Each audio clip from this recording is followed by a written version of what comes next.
The night Wilhelmina Hawkins walked into the First Lutheran Church of Calico Creek with nothing but a torn carpetbag and a heart full of broken promises.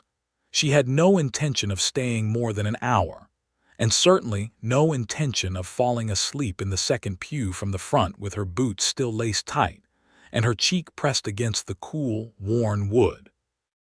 It was the autumn of 1879, and the town of Calico Creek, Texas, sat like a dusty jewel at the edge of the caprock, where the flat land broke suddenly into red clay ravines, and the wind came down from the north with enough bite to remind a person that the world was neither gentle nor forgiving.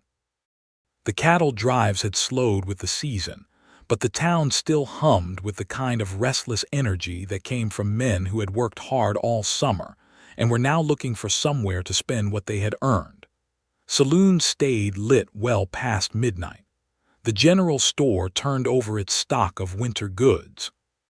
And the church, that modest whitewashed building with its single modest steeple and its 4 rows of pine pews, opened its doors every Sunday and Wednesday without fail, tended faithfully by a man who had come to Calico Creek 3 years ago with nothing but a Bible, a carpentry set, and enough quiet determination to rebuild an institution that had been half-rotted through with neglect. That man was Samuel Hartwell.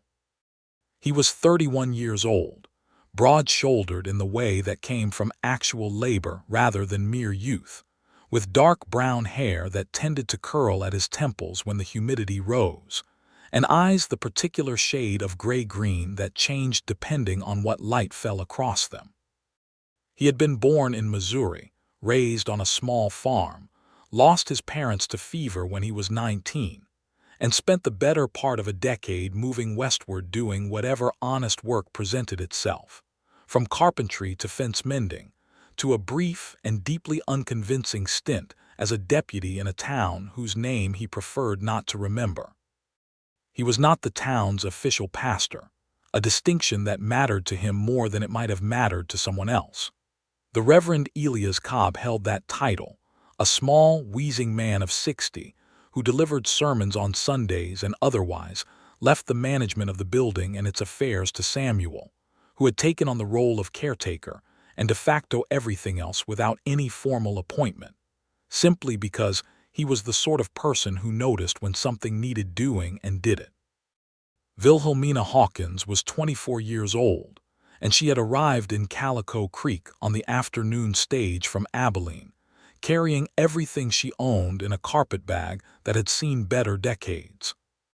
She was tall for a woman of the time, with dark auburn hair that she kept pinned up with varying success, and a face that was handsome rather than conventionally pretty, all strong jaw and wide-set brown eyes, and a mouth that seemed to be deciding at any given moment whether it wanted to be stubborn or kind, and usually landed somewhere between the two. She had grown up in Kansas, the eldest daughter of a homesteading family that had lost their farm to a combination of drought and debt when she was 17. Since then she had made her way doing what women in her circumstances did, which was to say, what was available and respectable, meaning she had worked as a seamstress, a laundress, a cook's assistant, a schoolteacher for one memorable year in a town called Meridian that had exactly 8 students and a one-room school that doubled as a grain storage facility, and most recently as a housekeeper for a family in Abilene named the Worthingtons. The Worthington situation had ended badly, not through any fault of Wilhelmina's, but through the particular fault of a man named Gerald Worthington Jr., who had formed an attachment to her that she had not encouraged, and whose wife had drawn entirely the wrong conclusion about whose fault the attachment was. Wilhelmina had been dismissed on a Tuesday with 2 weeks' wages, and a reference letter that she suspected was not as glowing as Mrs. Worthington had claimed it was.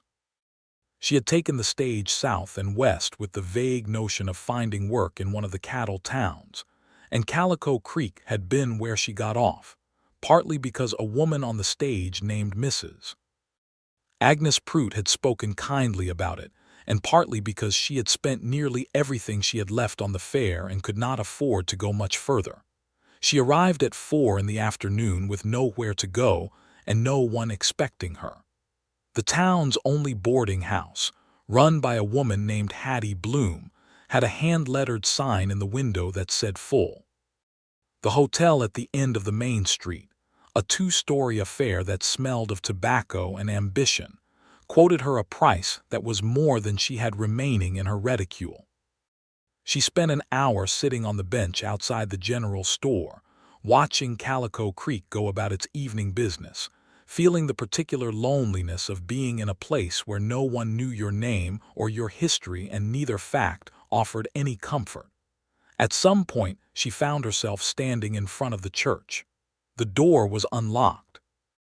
She had not been inside a church in some months, not since before the Worthington business, and she was not certain she was looking for God so much as she was looking for somewhere quiet and dry to collect herself and think through her situation without the noise of the main street pressing in on her.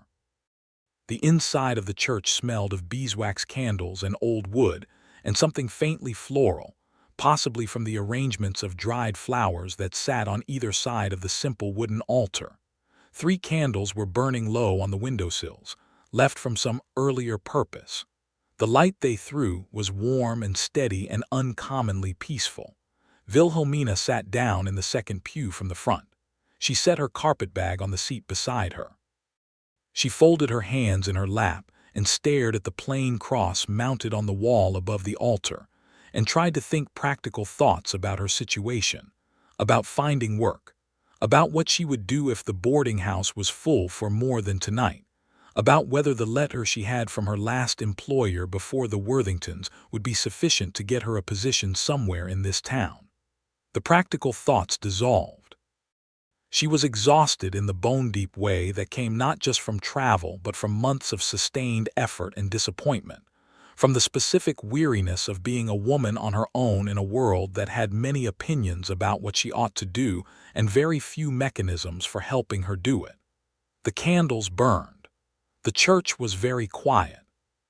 The wooden pew beneath her was not comfortable by any reasonable standard, but her body had stopped caring about standards, and at some point between one thought and the next, Wilhelmina Hawkins simply put her head down on the folded arms she had rested against the back of the pew in front of her, and went to sleep. Samuel Hartwell came to lock up at 8 o'clock, which was his habit. The church had no formal closing time, but he had established the practice of checking the building each evening before he turned in, making sure the candles were safely extinguished, the doors secured against the wind, the hymnals stacked neatly in their wooden rack at the back. He lived in a small house behind the church that he had built himself over the course of one particularly industrious winter, and the short walk between the two buildings had become the quiet hinge of his evenings, a moment of transition between the day's work and the night's rest. He pushed open the church door with his usual efficiency and started toward the altar, his lantern in hand, already thinking about the 3 candles he could see guttering down on the windowsills. He had taken 3 steps toward the front when he saw her. She was in the second pew from the front, and she was asleep, and the sight of her stopped him so completely that he actually took a step backward, as if he had walked through an unexpected doorway and needed to recalibrate where he was. In the pooled light from his lantern and the 3 dying candles, she looked like something out of a painting, or a photograph, or possibly a dream.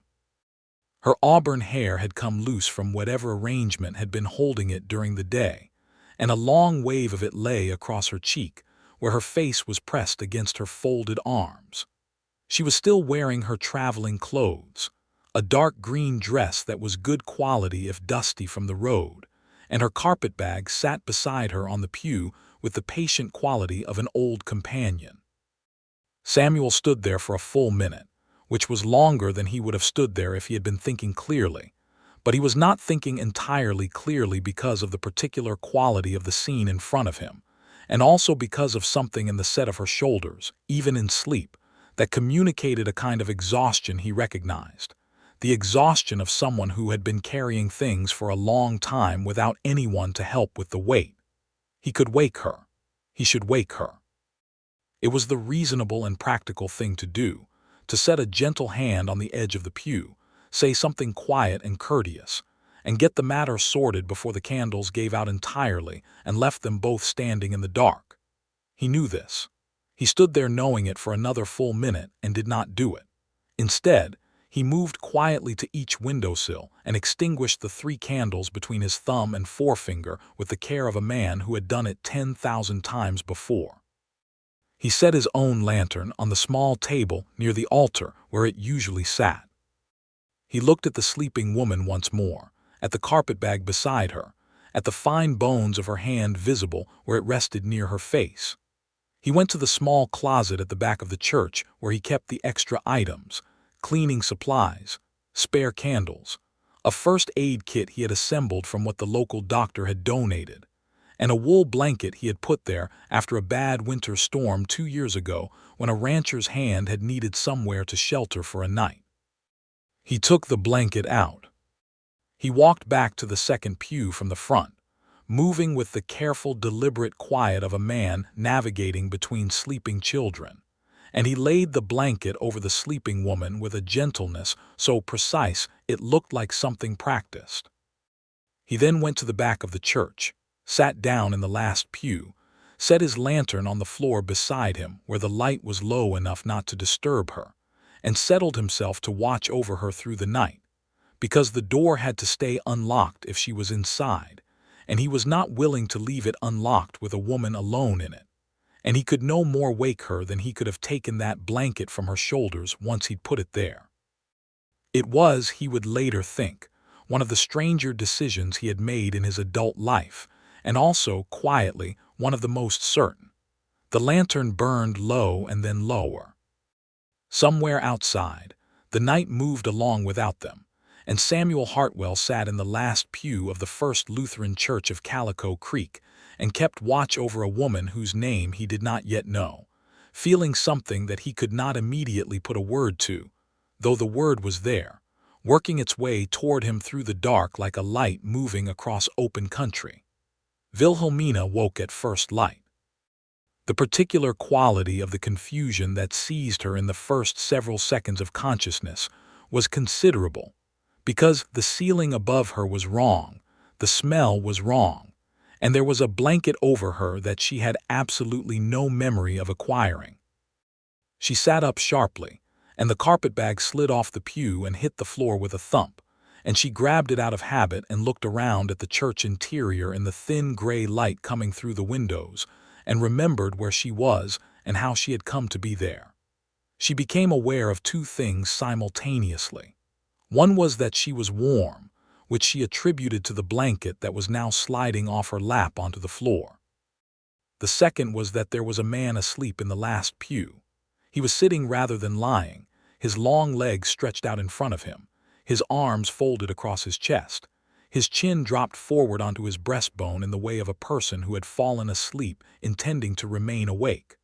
A lantern sat on the floor beside him, long since burned out. He was in his shirt sleeves with his jacket folded over the pew back, and he had the look of someone who had been there most of the night. Wilhelmina stared at him for a moment in pure bewilderment. Then she looked down at the blanket on the floor and back at the sleeping man and put together the only explanation that made sense, which was that he had come to close the church, found her there, put a blanket over her, and then stayed. The thought did something complicated to her chest. She picked up the blanket from the floor and folded it carefully. She picked up her carpetbag. She walked to the back of the church and stood in front of the sleeping man and deliberated for a moment. And then she said, quietly, "Excuse me." Samuel came awake the way people came awake when they were accustomed to waking at need, all at once and without confusion, which was a skill he had developed over years of being the person who was called at inconvenient hours when something went wrong. He lifted his head and looked at her, and for a moment they simply looked at each other in the pale gray light of the early morning, and the moment had a quality to it that neither of them would have been able to adequately describe afterward, but that both of them would remember precisely. "Good morning," he said. "Good morning," she said. "I believe I owe you an explanation." "I don't know that you owe me anything," he said. He unfolded himself from the pew and stood, and he was taller than she had gauged from a distance, with a kind of physical presence that was quiet rather than imposing. He picked up his lantern from the floor and set it on the pew. He reached for his jacket. "My name is Samuel Hartwell," he said. "I take care of the church." "I'm Wilhelmina Hawkins," she said. "I arrived yesterday on the stage from Abilene and had nowhere to stay. I came in to think and apparently fell asleep." "I'm sorry for the inconvenience." "You weren't an inconvenience," he said, and the straightforwardness of it, the complete absence of anything careful or tactical in the way he said it, surprised her enough that she almost did not have a response ready. "The blanket," she said, and held it out to him. "There's a closet at the back for the spare supplies," he said. "You can put it on the shelf there." She turned and went to the closet, and she put the blanket on the shelf with the same care she would have given to something that belonged to someone she respected.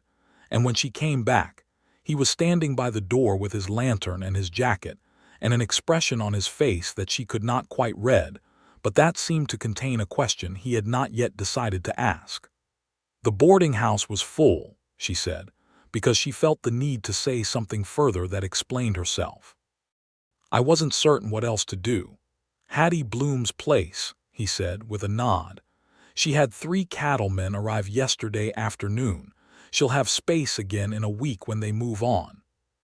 "But that doesn't help you this morning." "No," she agreed. He held the door open, and they stepped out together into the early morning of Calico Creek.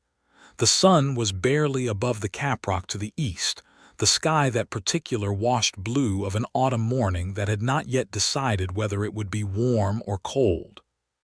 The main street was quiet, a dog sleeping in front of the livery stable, smoke beginning to rise from the chimney of the hotel, the distant sound of someone's rooster making its uninformative announcement about the time. "There's a woman named Clara Birch who takes in boarders occasionally," Samuel said, as they stood on the church steps. "She's on the east side of town, the house with the yellow curtains.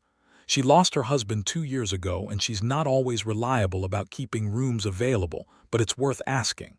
I can walk you there if you'd like." Wilhelmina Hawkins looked at this man, this Samuel Hartwell who had put a blanket over a stranger and sat in a church pew all night to make sure she was safe, and felt something shift in her chest in a way that was alarming in its clarity. "That would be very kind," she said. "Thank you." They walked through the quiet morning streets of Calico Creek, and Samuel talked about the town with the easy familiarity of a person who had rooted himself in a place and grown to know it genuinely. He told her about the cattle trade and the way the town swelled in summer and quieted in winter. He told her about the church's history, built originally in 1871, damaged in a fire in 1876, rebuilt with the help of most of the town's male population over the course of one particularly cooperative spring. He told her about the school, which was looking for a teacher after the previous one had left in June to get married in San Antonio, and at that he paused and looked at her sideways as if gauging whether the information was relevant, and she caught the look and said, "I've taught school before," and he said, "Then that might be a conversation worth having with the town council," in a tone that suggested he might be the one to facilitate it if she was interested. Clara Birch was awake when they arrived at the yellow-curtained house, a round-faced woman in her 40s with flour on her apron, and an immediate and undemanding warmth that Wilhelmina took to at once. She did have a room available, a small but clean space on the second floor with a window that looked out over the back garden, and a quilt on the bed that Clara had made herself. The price was more than manageable. Wilhelmina paid for 1 week in advance and felt the tight knot between her shoulder blades ease by several degrees. Samuel left her at Clara's door with a brief and genuine smile that did something entirely unreasonable to the light quality of the morning, and walked back toward the church. And Wilhelmina stood in the doorway of her new room and watched him go from the window, and told herself quite firmly that she was not going to be foolish about this. She was, of course, going to be completely foolish about it, but she didn't know that yet. The days that followed had the quality of a new season beginning, which they were in the most literal sense. Wilhelmina washed the road dust out of her clothes and her hair. She explored Calico Creek with the systematic attention of someone who intended to stay and needed to understand the geography. She called on the general store, introduced herself to the owner, a shrewd and decent man named Ed Calloway, and asked if there was any sewing work to be had. There was, as it turned out, since Ed's wife had a backlog of mending and alterations and was deeply relieved to have someone to hand it to. She wrote a letter to the town council about the teaching position, on paper borrowed from Clara, and with an ink pen that Clara's late husband had left behind in a desk drawer. And she went back to the church. She went on Wednesday evening, which was the midweek service, attended by perhaps 15 people, presided over by the Reverend Elias Cobb with the wheezing energy of a man who had been delivering sermons for 40 years and had no intention of stopping now. She sat in the middle pews this time, not the second from the front, and afterward she helped stack the hymnals, which was how she came to be standing at the back of the church when Samuel was putting out the candles and he looked up and found her there. "Miss Hawkins," he said, with the same quality of straightforward pleasure in his voice that he had had that first morning. "I wanted to thank you properly," she said, "for the blanket and the referral to Mrs. Birch, and mentioning the school." "I heard they wrote back already," he said. "They want to meet with me Friday," she said. "Someone must have put in a word." He looked at the candle he was extinguishing rather than at her, but there was something in the line of his jaw that suggested he was not displeased with the direction the conversation was taking. "Do you like this town?" he asked, and the question was quieter than his previous ones, as if it had come from somewhere slightly deeper. Wilhelmina considered the question honestly, which was the only way she knew to consider things. "I think I could," she said. "I think it might be the kind of place that becomes itself to you slowly, if that makes sense." "It does," he said. "That's exactly what it did for me." They walked out of the church together for the second time, into the cool Wednesday night with its scatter of autumn stars, and this time they stood on the steps for longer than was strictly necessary, talking about nothing in particular, about the stars and the smell of the night air, and whether the winter was going to come early. And when she finally said good night and walked back toward Clara's house, she was aware of turning the corner and looking back, and he was still standing on the steps, watching her go. And when he saw her look back, he raised a hand, and she raised hers. She told herself, walking the rest of the way to Clara's in the dark, that it meant nothing. She told herself this 3 times with increasing conviction, and believed it less each time. Wilhelmina got the teaching position. The town council, which consisted of 4 men who had the collective social grace of a herd of cattle in a general store, met with her on a Friday morning in the back room of Ed Calloway's store, and asked her a series of questions about her qualifications and her methods that she answered with the composed directness she had developed over years of needing to prove herself to people who had already made preliminary assumptions based on her gender and her youth. They offered her the position at the end of 30 minutes, and she accepted it, and walked out of Ed Calloway's back room feeling more herself than she had in a very long time. The school was a single large room in a building that had originally been a saloon, and still had a ghost of its previous life in the carved wooden bar that now served as a shelf for geography books. There were 14 students ranging in age from 6 to 15, and they were, as children in rough country tended to be, simultaneously more competent and more emotionally complicated than any single educational system would have anticipated.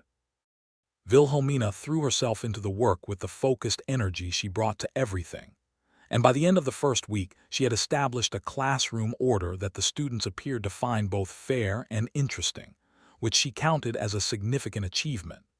Samuel came by the school on the Thursday of her first week, in the afternoon after the children had gone home, ostensibly to return a book that one of the students had left at the church and that he had found on one of the pews.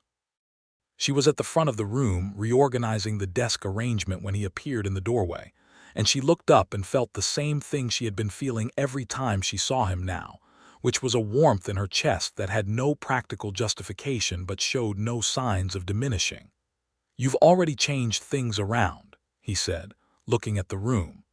"The old arrangement put the light at the wrong angle," she said. "Half the children were squinting all day." He walked into the room and looked around with the appraising eye of a carpenter, which she had gathered he was by trade, in addition to his church caretaking. "I could put in another window on the north wall," he said, almost to himself. "Wouldn't take more than a day. It would give you much better light without the direct afternoon glare." She looked at him. That would be a considerable amount of work for someone with no particular obligation to do it. "I like useful work," he said, and he set the book down on her desk and met her eyes, and there was something in his expression that was direct and unguarded in a way she had been noticing increasingly. That quality he had of looking at a thing, or a person, without any of the layers of calculation or performance that she had come to expect from the men she had encountered in her adult life. "Well," she said, "if you're offering, I'm not going to refuse a north window." He came on Saturday with his tools and cut the window himself, working in the clean autumn light with the economy of motion and the quiet competence of a man who had done similar things hundreds of times. Wilhelmina was there, ostensibly reviewing the students' writing assignments from the week, actually spending a somewhat embarrassing proportion of her attention observing him work. She made coffee on the small stove in the corner of the room, and they drank it together when he took a break at noon, sitting on the front steps of the school with the main street of Calico Creek spread out before them and the October sky very large and very blue above it all. "How did you end up here?" she asked. "In Calico Creek," he told her. He told it without drama or embellishment. The farm in Missouri, the loss of his parents, the years moving west, the work that had brought him here, the moment he had looked at the half-ruined church and felt something that he identified as a reason to stay. He told it plainly, and the plainness of it was more affecting than any dramatic version of the same story would have been. "Did you never want to go back?" she asked. "There wasn't anything to go back to," he said. "And here there was something to do." He paused. "That's not a sad thing. It stopped being sad after a while." "I think I understand that," she said. "The stopping being sad part." He looked at her sideways. "What about you, Abilene, to hear on the afternoon stage?" she told him. She told him about Kansas and the farm and the successive years of work, about the Worthingtons and the dismissal, and the decision to head south. She was more careful than he had been, more guarded, which was its own kind of habit, but she found herself saying more than she usually said, and she found him listening in the particular way he had of being completely present, of not formulating his next response while she was still talking. "That family treated you badly," he said when she had finished. "Mrs. Worthington did what she thought she had to do," Wilhelmina said, because she had had enough months to come to that conclusion, if not to feel entirely comfortable with it. "That doesn't make it right," he said. "No," she agreed. "It doesn't." They sat for a moment in comfortable silence, which was a thing she had not known she had missed until she had it again. "The window will be in by this afternoon," he said, and stood up and dusted his hands on his trousers and went back to work, and she watched him go and thought that whatever was happening between them was happening at a pace she was not certain she could sustain without making some sort of catastrophic mistake. The complication arrived in the second week of November, in the form of a man named Douglas Crane. Douglas Crane was a cattle broker from Fort Worth, 35 years old, well-dressed in the manner of a man who had made enough money to make the point visible, who rode into Calico Creek on a tall gray horse and took the best room at the hotel, and immediately made himself the kind of noticeable that he clearly considered one of his accomplishments. He was not an unkind man, precisely, but he was a man accustomed to acquiring what he wanted through the application of money and persistence, and what he decided he wanted within his first week in Calico Creek was Wilhelmina Hawkins. He had seen her at the general store on a Tuesday morning, and had introduced himself with the particular confidence of a man who considered himself a good prospect and expected to be received as such. He was charming in a surface way and knew it. He called on her at Clara Birch's house twice in the first week, both times with flowers that he had somehow obtained at considerable inconvenience, given their location and the season, which Wilhelmina acknowledged was effort, even if she was uncertain how she felt about it being directed at her. The trouble was that she knew how she felt about Samuel, and she knew that what she felt about Samuel was not available to her at the present moment in any form she could act on, because Samuel Hartwell, for all his directness and his quiet warmth and his north windows and his blankets in the night, had not said anything that could be characterized as an expression of romantic interest, and she was not a woman who made assumptions about those things. Samuel became aware of Douglas Crane's attentions toward Wilhelmina through the simple mechanism of a small town, which was to say, through approximately 6 separate people mentioning it to him within 24 hours of Douglas Crane's second visit to Clara Birch's house. He registered this information with a stillness that the people who knew him well would have recognized as the opposite of indifference, though he did not say anything about it, because he was not certain he had the right to say anything about it. He was thinking about this on a Thursday evening when he went to lock up the church and found Wilhelmina sitting in the second pew from the front, because she had taken to coming to the church on evenings when she needed to think, which was a habit she had apparently formed from the first night she spent there, and the fact that he had known she did this, and that he found he looked for it, the light through the window that meant she was there, was information he was actively failing to process with any kind of neutrality. She looked up when he came in, and she smiled, and he thought, with the clarity of a man who had run out of room to avoid a conclusion, that he had been in love with her since he put that blanket over her shoulders and sat down in the back pew and felt something settle in him that had been unsettled for longer than he could comfortably account for. "Am I in the way?" she asked. "No," he said, and came to sit in the pew across the aisle from her instead of going about his closing up tasks, which was not usual. She noticed. He saw her notice. "Samuel," she said after a moment. "Wilhelmina," he said. "Is something wrong?" He considered the question. "I don't know how to say something without either overstating it or understating it," he said.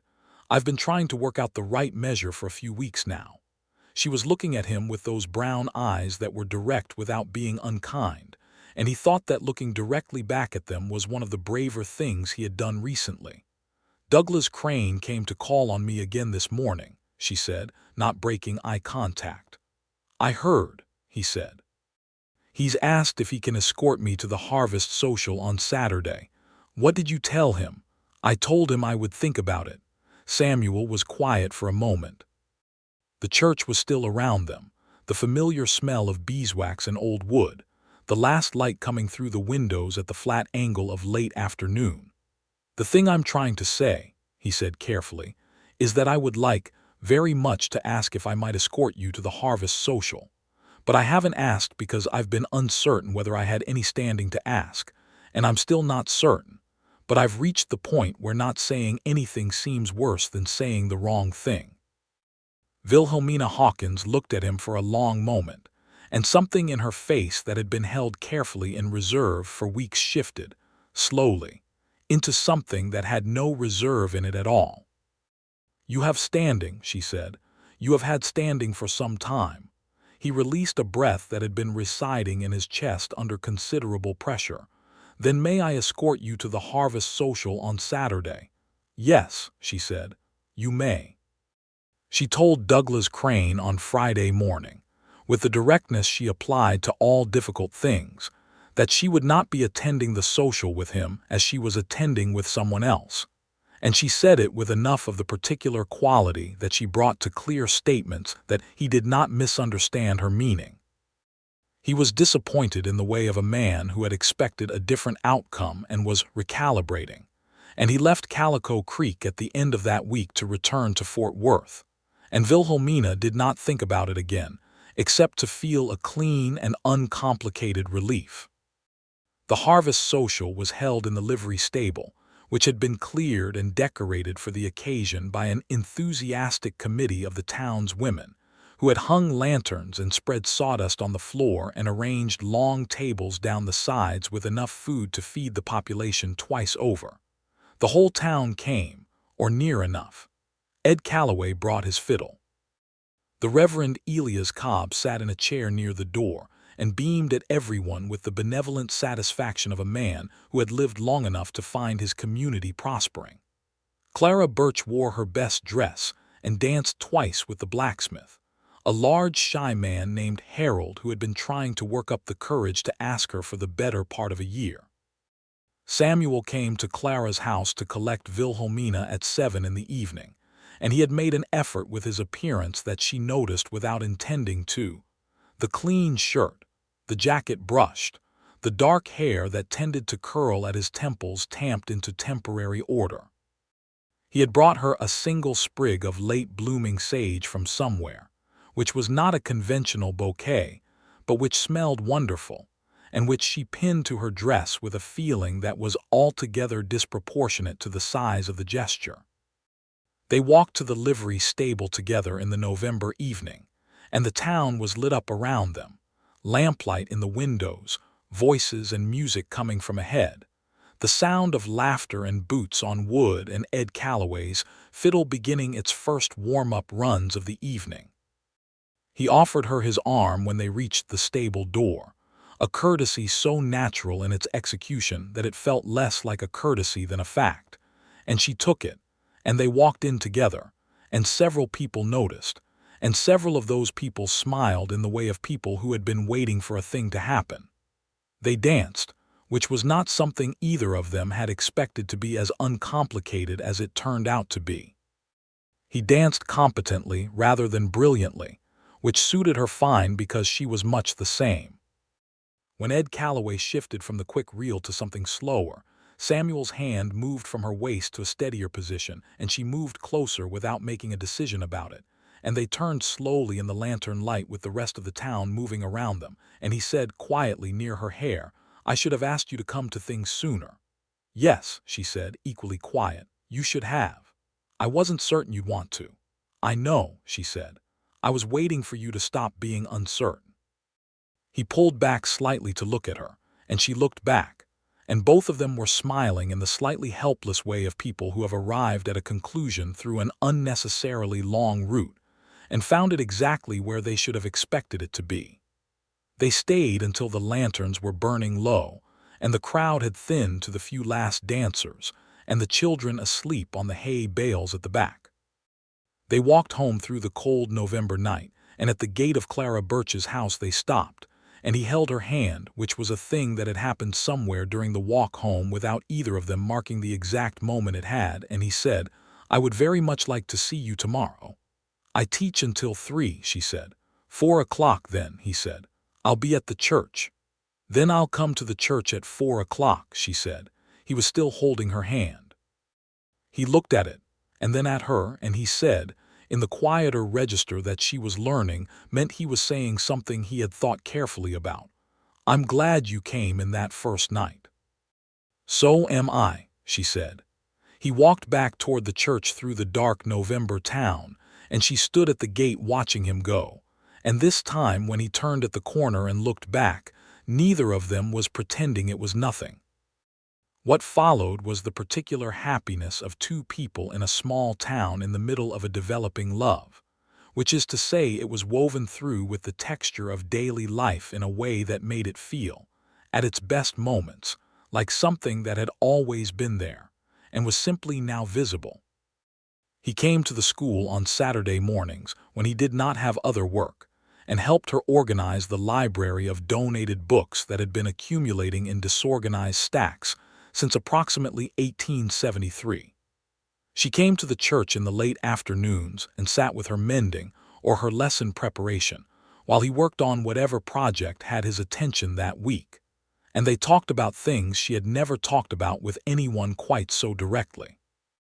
She told him about her mother, who had been a remarkable woman by any standard and who had died of fever 3 years ago in Kansas, and he listened with the particular quality he had of receiving difficult things without deflecting them. He told her about the years after his parents died, the rootlessness of it, the way he had moved from place to place looking for something he could not have named at the time, but that he now understood had been a reason to stay. They talked about faith, which was not a simple subject for either of them, but which they inhabited with the same kind of honest uncertainty that made it possible to have the conversation. The Reverend Elias Cobb watched all of this with unabashed delight. He was not a subtle man about his delight, either, which led to at least 2 conversations in the weeks between November and Christmas that were somewhat more direct than Samuel had been entirely prepared for. "She's a good woman," the Reverend said one afternoon in mid-November, with the particular irrelevance of someone who has just thought of the most relevant thing. "She is," Samuel agreed, not looking up from the pew he was repairing. "You don't find a woman like that twice," the Reverend said. "I'm aware of that." "I'm just saying," the Reverend said, and went back to his sermon notes with the expression of a man who had made his point. In December, Calico Creek had its first hard frost, and then a second, and then a snowfall that was brief but sincere, leaving 2 inches on the ground that lasted 3 days before the Texas sun burned it off. The children were enchanted. The adults were pragmatic about it. Wilhelmina's boarding situation at Clara's had resolved into something comfortable and permanent, or as permanent as things tended to be.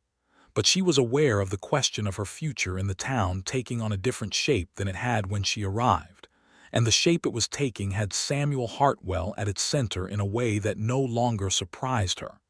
He had been building towards something. She could feel it in the conversations, in the way he had started referring to things they might do in the future together, in small offhand ways that she understood were not offhand at all.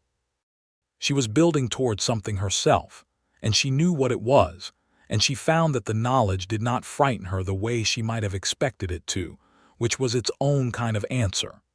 It was 2 weeks before Christmas, on a cold, clear Sunday after services, that he asked her to walk with him out to the edge of town where the caprock broke and you could see the ravines and the distance. They had done this before, this particular walk, and she had come to love it the way she had come to love several things in Calico Creek that she had not anticipated. The breadth of the sky here, the quality of the light in the afternoon, the sound of the wind in the dry grass. They stood at the edge of the caprock with the whole of the west spread out in front of them, red clay and sage and the thin glitter of a dry creek bed catching the afternoon light, and Samuel said, without preamble but not without care, "I want to ask you something, and I want to be clear that you are under no obligation to answer it in any particular way." "Go ahead," she said. "I want to know whether you intend to stay in Calico Creek," he said. "Long term. Not the school or the boarding situation, whether you intend this to be your place." She was quiet for a moment, looking out at the country. "I think it already is," she said. "Good," he said. And then, after a measured pause, "Because I intend to ask you to marry me, and I wanted to have some sense of whether the ground was prepared before I did the asking." She turned to look at him, and he was looking at her with that quality she loved, that absolute uncalculated directness that had been the first thing she had noticed about him. The wind moved across the caprock between them, cold and clean. "You're asking me now," she said. "I'm asking whether the ground is prepared," he said, with a slight shift in his expression that was not quite a smile but was close to one. "The formal asking is a separate step. I'm told it should involve somewhat better planning." "Who told you that?" "Clara Birch," he said. "At length." She laughed, which was a sound she was aware she produced with considerably more frequency since she had come to Calico Creek than she had in the preceding years, and he watched her laugh with the expression of a man who found this to be among the finest things he had encountered. "The ground is very well prepared," she said. He did the formal asking 3 days later, on a Wednesday evening in the church after the midweek service, when everyone else had gone, and the candles were burning low, in the same place where she had first slept and he had first watched over her. He was not a man who made speeches, and the asking was not a speech. It was something much quieter and more specific about what she had come to mean to him and what he hoped their life together would be. And when she said yes, the word came out without a second's hesitation, clear and sure as any word she had ever said. They were married in the First Lutheran Church of Calico Creek on a Saturday in late January of 1880, with the Reverend Elias Cobb officiating in his best coat, and with an expression of complete vindication on his face that he made no effort to moderate. Clara Birch was there, and Ed Calloway, and Harold the blacksmith, who had by this time found his courage with Clara and was standing slightly closer to her than strict social convention required. The children from Wilhelmina's school had decorated the church with paper snowflakes and pine boughs, a contribution that she found more moving than flowers would have been. She walked down the aisle of the church in a dress she had made herself from ivory wool and a length of blue ribbon she had sent away from a catalog in Abilene. And when she reached the front and stood across from Samuel, who was standing very straight and very still in his good jacket, and whose gray-green eyes were doing the thing they did where they shifted color entirely in the particular light, she thought about the first night. The cold and the exhaustion and the carpet bag and the blanket appearing over her shoulders out of nothing. And she thought that some things had a way of beginning before you understood they had begun. They said their vows in front of the whole town, and when the Reverend said the words that concluded the ceremony, Samuel took her face in his hands with a gentleness so precise, it felt like a promise in itself, and kissed her. And the whole church made the kind of sound that a whole community makes when it has been waiting and hoping for a thing, and the thing has finally arrived. They had a wedding supper at the livery stable, which had once again been decorated with somewhat more grandeur than its architectural nature suggested was possible, and Ed Calloway played his fiddle, and this time they danced without any of the uncertainty of the harvest social, with the ease of people who had come home to each other and knew it, and the evening was warm with lanterns and laughter, and the particular pleasure of a community celebrating something unambiguously good. They moved into Samuel's house behind the church, which he had been quietly enlarging since October with the focused energy of a man who knows what he is building toward. The second room he had added was not ostensibly for any particular purpose, but it had a good window on the south side and enough space for a desk and a bookshelf, and whatever else it might eventually need to become. And Wilhelmina understood this the first time she walked through it, and felt a wave of something so warm and complete that she had to stop for a moment in the middle of the room and simply be inside it. She kept teaching through the spring. The school expanded, or rather the schoolroom expanded, because Samuel built out a second section on the back of the building that added 10 feet to its length, and enough space for the growing number of students, as Calico Creek's population continued to increase with the cattle trade. It was noticed, around the town, that when Samuel Hartwell built things, he tended to build them in ways that were connected to his wife's comfort and work, and that when Wilhelmina Hartwell needed something for her school or her students, it tended to get done with a speed and quality that the town's other building projects did not always enjoy, and the general consensus was that this was exactly as things should be. In the summer of that first year, something happened that changed the shape of the town in ways that rippled outward in all directions. A family of freedmen named the Washingtons arrived in Calico Creek, a husband and wife named Thomas and Ruth Washington and their 3 children, the oldest of whom was 12 and immediately needed to be enrolled in school. They had come west from Georgia with the wave of black settlers who were establishing communities across the former frontier, people who had been told for decades that freedom was coming and had come west looking for land and space, and the possibility that their children might grow up in a world that treated them as what they were. The Washingtons were met with the range of reactions that could be expected in a Texas cattle town in 1880, which ranged from genuine welcome to barely concealed hostility. The hostility came primarily from a faction of cattlemen who had histories that they had moved west to put behind them, but that they had, in fact, brought along as thoroughly as their saddle bags. There were 2 incidents in the first week, one involving Thomas Washington's wagon and a group of men whose precise intentions were ambiguous, but whose meaning was not. Wilhelmina was not ambiguous about her own position. She enrolled all 3 Washington children in the school without a pause, and taught them with the same directness and expectation she brought to all her students. And she was clear with the parents of any student who had objections that her classroom was her classroom and her decisions in it were not subject to community review. This cost her 2 students, whose fathers removed them, citing objections that they expressed in terms that Wilhelmina did not think warranted a response, and gained her the profound respect of Ruth Washington, who was herself a woman of considerable intelligence and capability, and who became, over the months that followed, one of the people in Calico Creek that Wilhelmina valued most. Samuel, for his part, made a point of helping Thomas Washington build the fence for their property, and made it further known, in the quiet way he had that was somehow more effective than any loud declaration, that any interference with the Washington family's property or persons would find him a very specific and inconvenient obstacle. He was not a man who issued warnings as a form of theater, and the people who knew him understood this. The incidents did not recur. The Reverend Elias Cobb, to his great credit, made a point in his Sunday sermon of welcoming the Washington family by name, and did so in a tone that did not invite argument. The 2 cattlemen who objected left the service early and made their objections known in the saloon that evening, and nobody who mattered took their side, and the matter subsided in the way that matters did in small communities when the people with standing made their positions clear.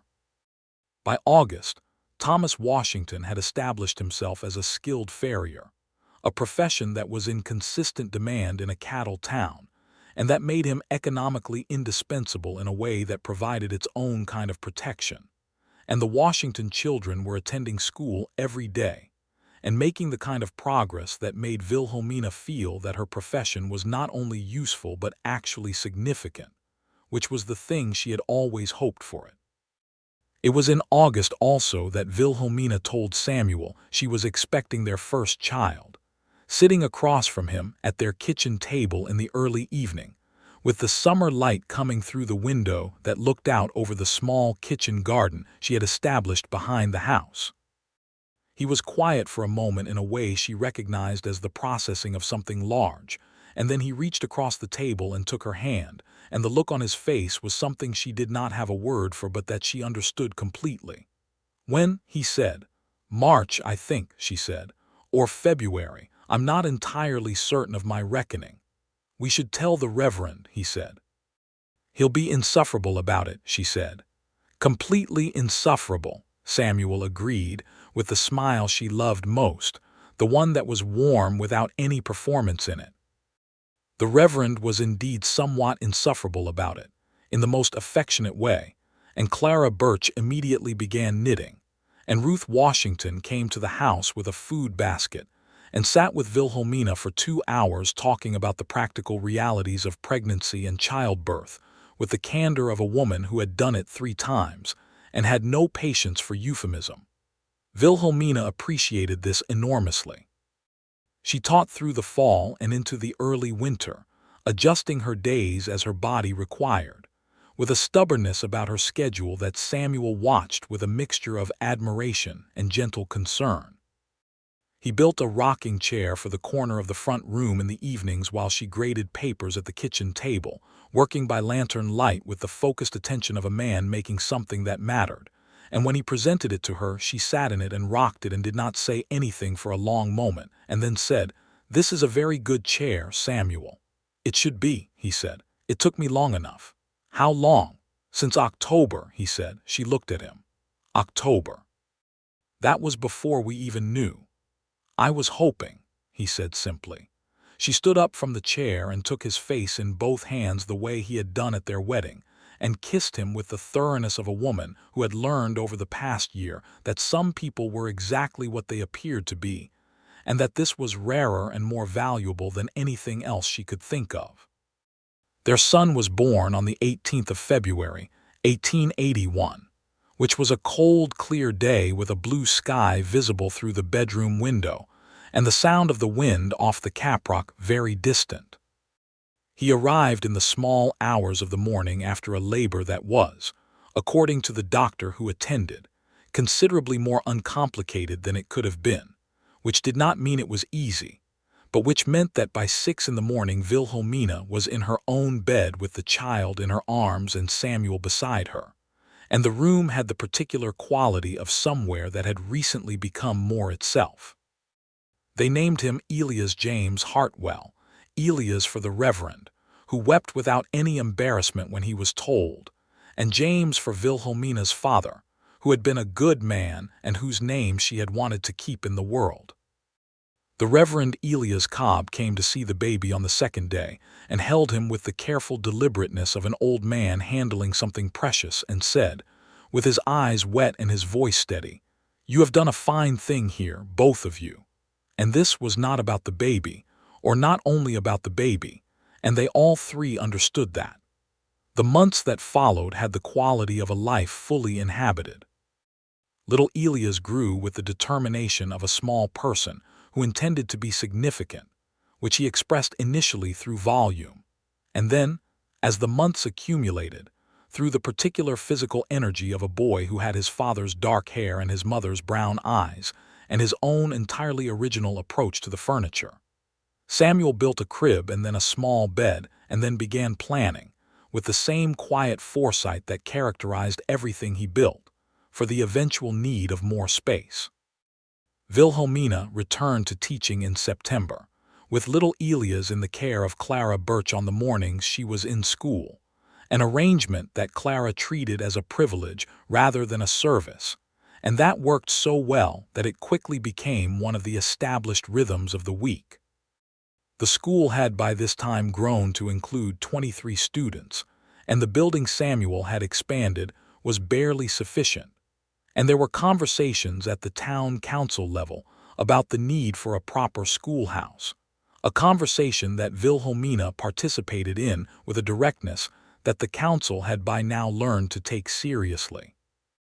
Ruth Washington was teaching reading to the adults of her community on Wednesday evenings, in the church, with the blessing of the Reverend and the active support of Samuel, who had set up better lighting and organized the donation of a collection of books for the purpose.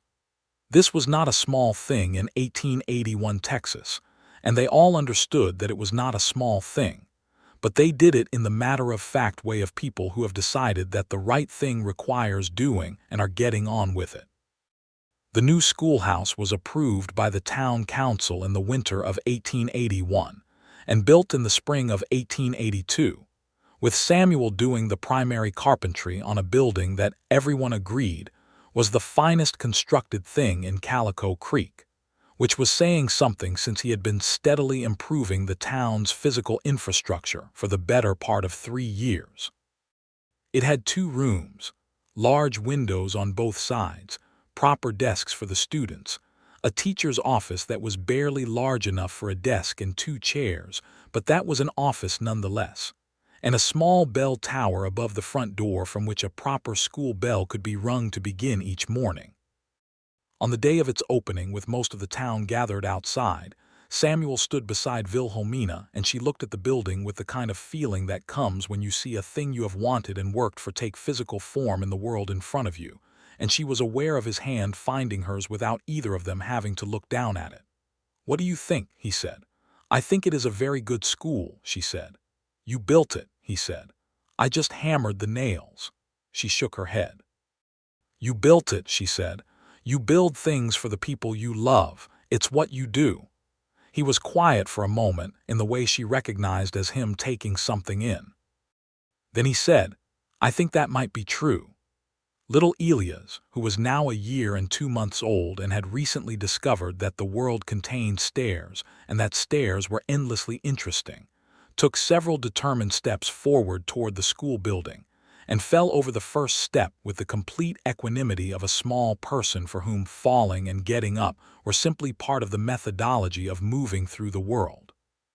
Samuel picked him up, and the boy looked at the step with the considering expression of someone revising his approach, and the assembled crowd laughed, and it was a good morning. In the autumn of 1882, the Reverend Elias Cobb had a stroke. He recovered from the worst of it, but he did not fully recover, and by November it was evident that he would not be delivering sermons again with any regularity.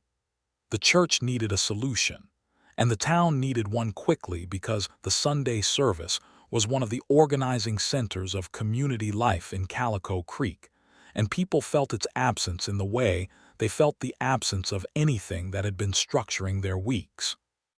Samuel was asked, by a committee that included Ed Calloway and 3 other leading citizens of the town, whether he would take on the role of lay preacher on a temporary basis while they sought a replacement. He agreed, with the same quiet efficiency he brought to all the practical problems of the church. What none of them had fully anticipated was that his sermons would be, in Wilhelmina's honest private assessment, better than the Reverend's had been, not in terms of volume or theatrical quality, but in terms of the kind of truth-telling that connected what happened in the building on Sunday to the reality of what happened in the town the other 6 days. He talked about justice in direct terms. He talked about what it meant to be a neighbor in a community that included everyone who had come to this place, looking for something better. He talked about the Washington family by name in a sermon about the dignity of work and the content of character. And there were people in the pews who had previously been uncertain about the Washingtons who came out of that service looking at the world slightly differently. Wilhelmina sat in the second pew from the front every Sunday, because that had become her pew, and she listened to her husband talk about the things he actually believed with the precise care he brought to everything. And she thought, not for the first time, about the particular path that had brought her here, the train from Kansas, the stage from Abilene, the cold evening, the unlocked door, the pew she had sat down in with the intention of thinking practical thoughts, and instead fallen asleep in. The Reverend Elias Cobb, from his chair near the south window of his modest house, received weekly reports on the sermons from no fewer than 4 different people, and his expression during these reports was consistently one of deep and uncomplicated satisfaction. He passed away quietly in December of 1882, and the whole town came to his funeral, and Samuel delivered the eulogy, and Wilhelmina sat in the second pew from the front and cried with the honest tears of someone who had loved the man, and little Elias, sitting beside her with the solemn gravity of a not quite 2-year-old, patted her hand with his small one and said with immense sincerity, "Mama," which was not a solution to grief but was, she found, a considerable comfort. The town council asked Samuel formally to assume the role of lay preacher on a permanent basis, which he agreed to with the condition that they continue to seek a trained pastor, and that when one was found he would return to the role of caretaker and lay reader, which he said he preferred, and which the town knew he preferred, because he had been saying so consistently for years, and which he would in the end never fully relinquish anyway because the pastoral role suited him too well, and the congregation made that abundantly clear. In the spring of 1883, Wilhelmina told Samuel she was expecting again. This time the conversation happened in the church in the late afternoon in the second pew from the front, where she had sat down with what she described as some news, and he had come to sit across the aisle from her in the old position, and she had looked at him across the narrow distance between the pews and said, "Another one," and he had smiled the slow, warm smile that she thought was probably the best thing she had ever seen. "A girl this time, maybe," he said. "Maybe," she said. "Or another boy who is interested in stairs and the underside of tables. Both have their merits," he said. Their daughter arrived in October of 1883, and they named her Catherine Ruth Hartwell, Catherine for Wilhelmina's mother, and Ruth for Ruth Washington, who had been one of the first people through the door after the birth, and who received the use of her name with a composed dignity that belied the fact that she was clearly moved by it. Catherine had her father's gray-green eyes and her mother's strong jaw and an expression, from the very first days, of someone who intended to have opinions about things and intended to express them, which she did, consistently, from approximately 4 months onward. Clara Birch was now watching both children on the mornings Wilhelmina taught school, and had absorbed this responsibility with the pleasure of a woman who had always wanted a full house, and now had the benefit of one without any of the logistics. She and Harold the blacksmith had finally, in January of 1882, stopped circling each other and gotten married in a ceremony that the whole town attended, and that Wilhelmina had helped Clara choose a dress for, and the wedding supper had been held in the newly built schoolhouse because it was the largest available indoor space, which Wilhelmina had found satisfying. The years moved in the way that good years do when you are too busy living them to count them carefully. Elias grew into a boy of serious disposition and remarkable mechanical aptitude, who spent his free hours following his father around and observing the construction and repair of things with the focused attention of a dedicated apprentice. Catherine grew into a girl who had inherited her mother's capacity for direct statement and her father's capacity for paying attention to the emotional weather of a room, a combination that made her simultaneously alarming and deeply capable in social situations from about age 3 onward. The school continued to grow. By 1885, it had 40 students, and Wilhelmina had taken on an assistant teacher, a young woman named Agnes Marsh, who had recently graduated from a women's seminary in Ohio, and had arrived in Calico Creek with more theory than experience, and whom Wilhelmina was in the process of balancing out. The schoolhouse had been expanded again, this time with input from Thomas Washington, who had developed his building skills alongside his farriery in the years since arriving in Calico Creek, and who had become, without any formal designation, one of the town's essential craftsmen. The property rights and civic standing of black residents in Calico Creek remained a complicated matter, as they did throughout Texas in this period, and Samuel continued to address this from the pulpit and in the practical business of the town with the same consistency. There were still people who objected, and there were still moments of friction, but the community's response to these moments had shifted in character over the years in ways that reflected the accumulated weight of people choosing, repeatedly and publicly, to act in accordance with the principles they claimed on Sundays.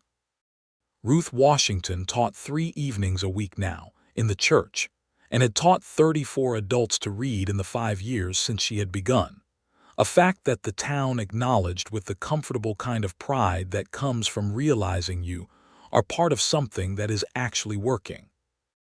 One evening in the late fall of 1885, with both children in bed and the night very quiet around the house behind the church, Samuel and Wilhelmina sat on the small porch he had added to the back of the house in the summer, the one that looked out over the kitchen garden toward the caprock in the distance.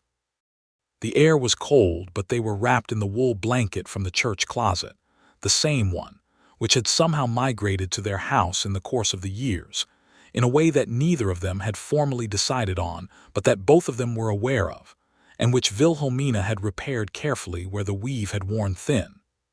"Do you remember the first night?" she said, for no particular reason except that the evening had the quality of a night on which that kind of remembering felt natural. "I think about it more than you would expect," he said. "The blanket," she said, and pulled it up slightly around her shoulder. "The same blanket," he said. "Did you really sit in the back pew all night?" "All night," he confirmed.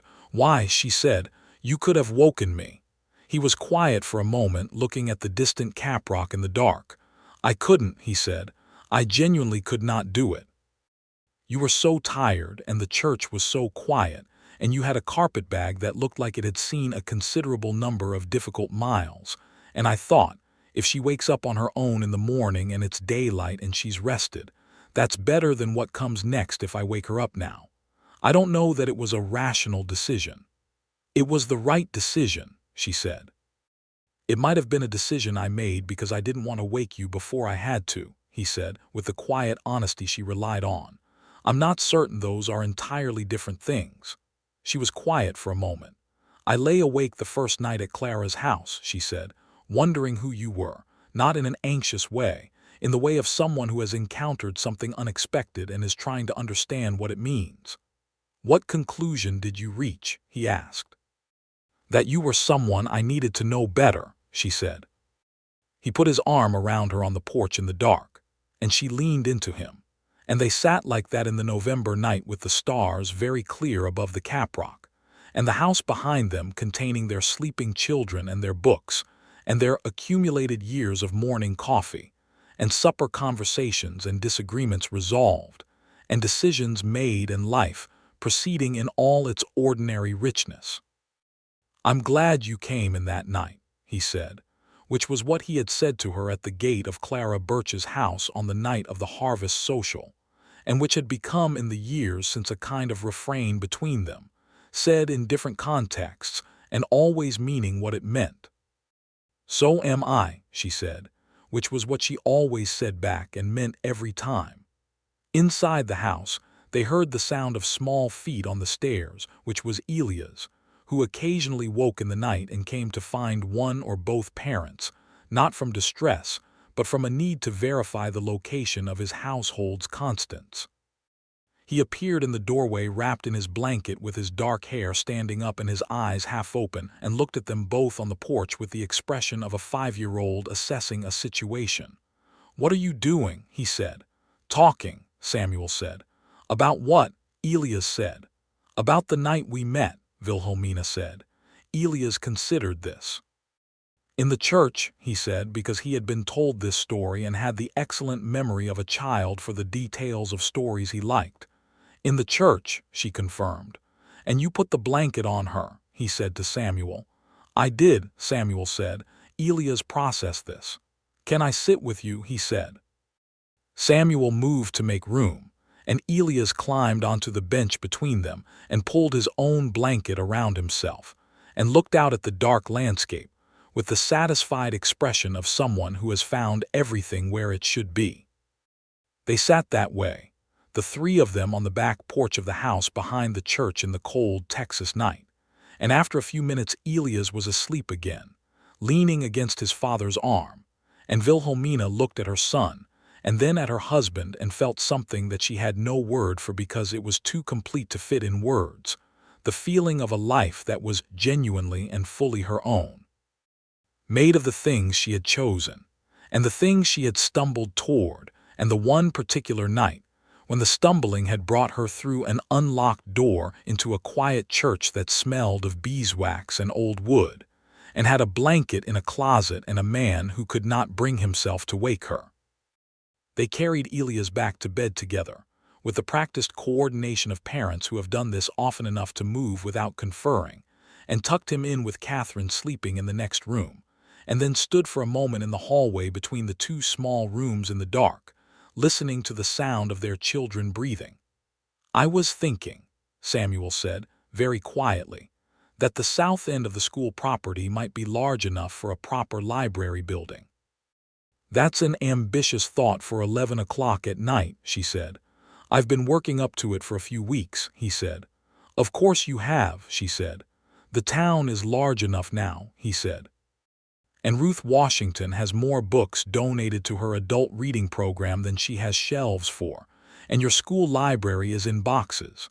"The library is not entirely in boxes," she said. "It's approximately 40% in boxes." "I could break ground in April," he said, "if the council approves the site." She looked at him in the dark hallway of their house, this man who had put a blanket over a stranger and sat up all night and thought about north windows for school buildings, and said things plainly and built things for the people he loved. And she thought that she had spent enough of her life in circumstances that were narrow and difficult, and that what she had now was not the absence of difficulty, but the presence of someone to face difficulty with, which was a different thing entirely. And the thing she had never known she was looking for until she walked through an unlocked door with a torn carpetbag and found it waiting. "April sounds fine," she said. He smiled, and they went to bed, and outside the house behind the church, Calico Creek settled into its night sounds. The distant horses in the livery stable, the last light going out in the saloon, the cold wind coming down from the north across the caprock, and moving through the streets of a town that was in the process of becoming itself, slowly and imperfectly, and with the particular kind of grace that comes from enough people deciding enough times to do the right thing. The library was built in April, as promised. The council approved the site. The Calico Creek Ladies' Benevolent Society organized a book drive that yielded 214 volumes from donations as far away as San Antonio and Abilene. And Thomas Washington worked alongside Samuel on the construction with the ease of two men who have built things together before and know each other's methods. It was a small building, one room with deep shelves on 3 walls and a reading table in the center, and a window on the south side that brought in the afternoon light at exactly the angle that made reading comfortable, which was not an accident. Ruth Washington ran it on the 3 days a week it was open, and on the other days students from the school came in with Wilhelmina's supervision and used the reference collection. The day it opened, the whole town came, as they came to things now, with the comfortable familiarity of a community that had found its rhythms. Ed Calloway, who was going gray at the temples now but still ran the general store with the same even competence, made a short speech about the importance of books in a growing town. Samuel said a few words that were better than Ed's, as his public words tended to be. Wilhelmina did not make a speech because she was watching her daughter, 2 years old and absolutely determined, pull herself up to the reading table using both hands and then stand there looking at the assembled grown-ups with an expression of complete authority, and she was too busy laughing quietly to give a speech. The years continued to be good, in the way that years are good when they contain hard work and real love and the ongoing business of being part of a place that you have helped to make. Elias was 7 and serious, and had begun following his father around with his own small set of tools that Samuel had made for him at Christmas, and the things he built were rudimentary but improving at a rate that suggested he had inherited more than the tools. Catherine was 4 and had her opinions about everything from breakfast to the arrangement of the kitchen shelves, and was beginning to read with a focus that made Wilhelmina feel, with tremendous satisfaction, that some things passed cleanly from one generation to the next. In the summer of 1887, Wilhelmina found herself expecting again, which she discovered with the mix of joy and pragmatic assessment that characterized her approach to most significant developments. The 3rd child arrived in January of 1888, another boy, and they named him Daniel Clarence Hartwell. Clarence for a friend of Samuel's from his early years in Calico Creek, who had died of fever the previous winter, and whose absence was a gap in the daily fabric of the town that still felt new. Daniel arrived with a shock of red hair that surprised everyone except Clara Birch, who informed them that red hair skipped generations and came out when it pleased without regard for anyone's planning, and who took the baby in her arms with the pleasure of a grandmother, by proximity and affection, if not by blood. The household with 3 children had an energy to it that Wilhelmina found demanding and deeply sustaining in roughly equal measure. Samuel moved through it with the same quality she had always loved in him, present and steady and capable of being pulled in multiple directions simultaneously, without losing the fundamental calm that was not blankness, but was something more like rootedness, the quality of a man who knew where he was and why. They argued sometimes, as people who live closely together and both have direct personalities will argue, about decisions for the children and about the school and about the town council, and about the building projects that Samuel occasionally took on at a pace that left Wilhelmina wondering if he understood that there were only 24 hours in a day. And the arguments were real, and they resolved them. And the resolving of them was as much a part of the texture of their life together as the rest of it. In the spring of 1889, Calico Creek had its first formal town charter, becoming an official municipal entity of Texas with a mayor and a proper town council, and a set of civic structures that the founding inhabitants, such as they were, had been building toward for a decade without formally acknowledging that was what they were doing. Samuel was elected to the first town council, which he accepted with the quiet commitment he brought to all official responsibilities, and Wilhelmina became the first superintendent of Calico Creek's school system, which had by this point grown to include 3 teachers and 64 students and a building that was almost, but not quite, large enough. The Washington family had by this time established themselves as one of Calico Creek's essential families in every practical sense, and Thomas Washington's farriery was the best in the county.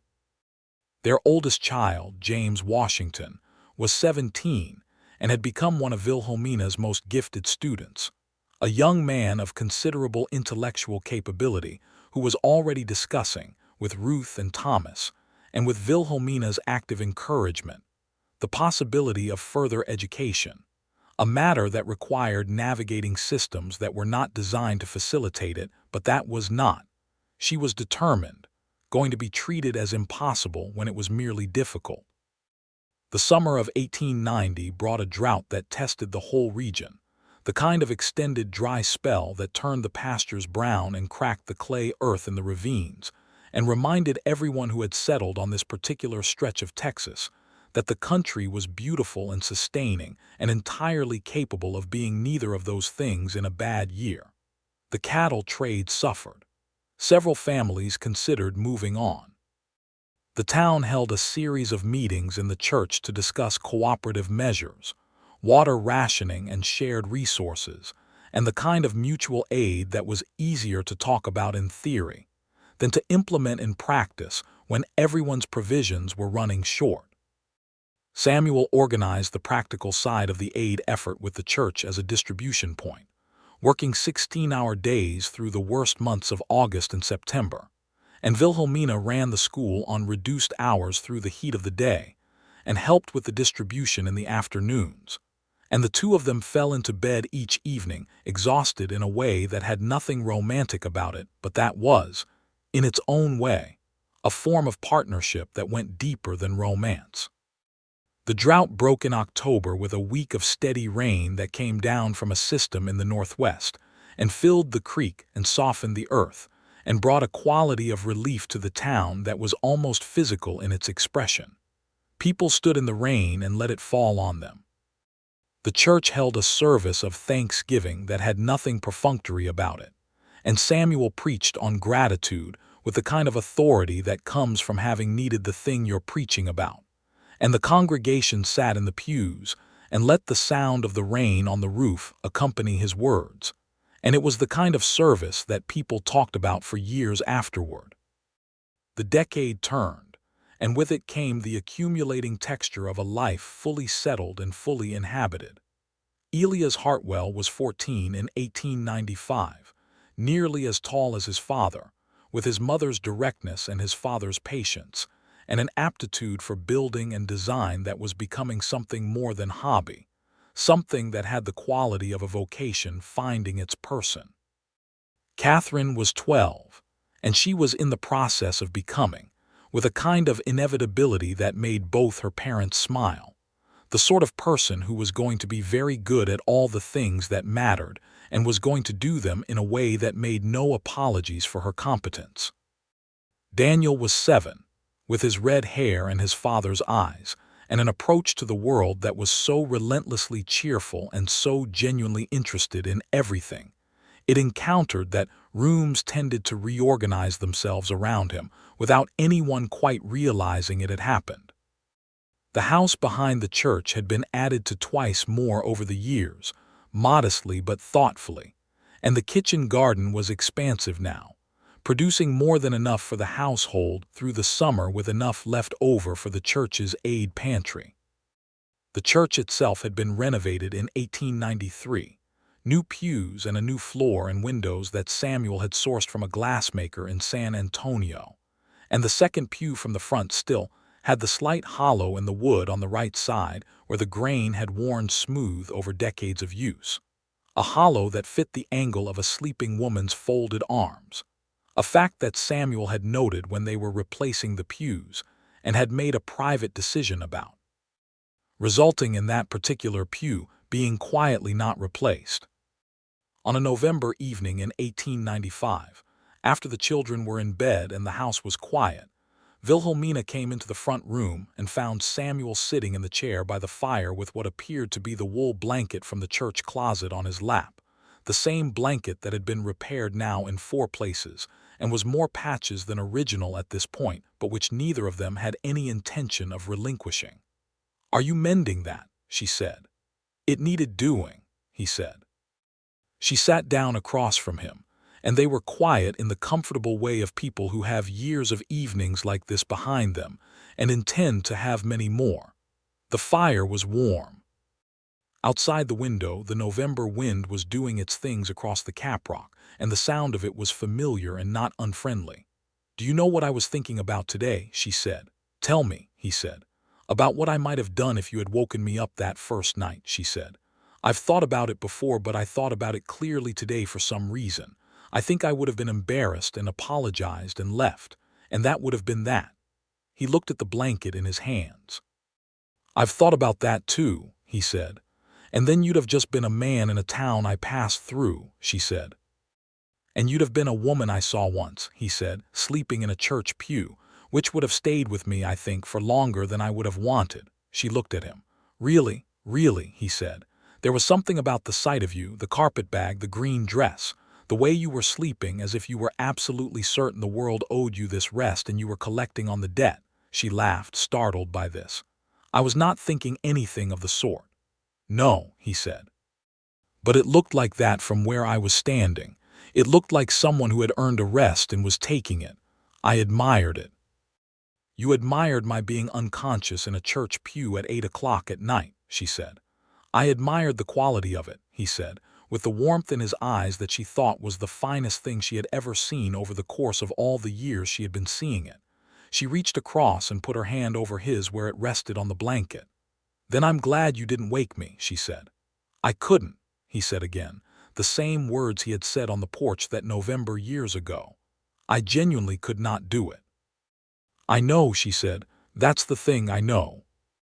They sat together in the fire-lit room with the wind outside and the children sleeping upstairs, and the blanket on his lap that was more memory than cloth by now.